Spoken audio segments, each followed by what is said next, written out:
Adam, thank you. We are tracking breaking news. Elizabeth Warren dropping out of the presidential race. Yeah, the New York Times, CNN, both reporting that Warren's expected to make that announcement today.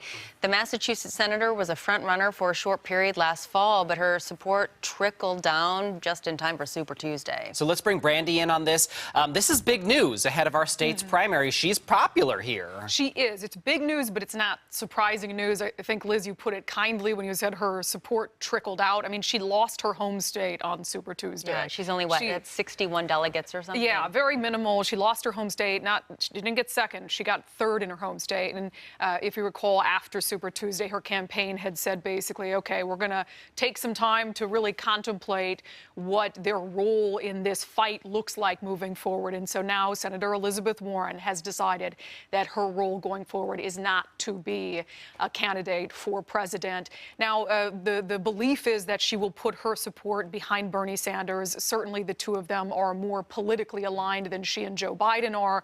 And so that sets the stage for really a two-man race, and also eliminates the possibility of there being a female as a front runner or as the nominee for the party.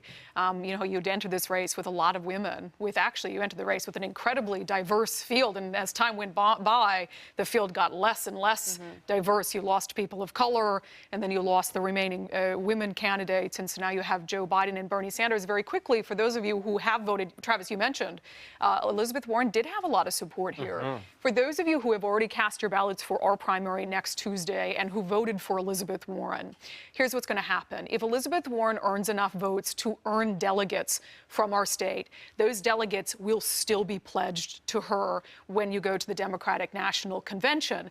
That being said, Elizabeth Warren's camp basically kind of has control over what person belongs with those delegates.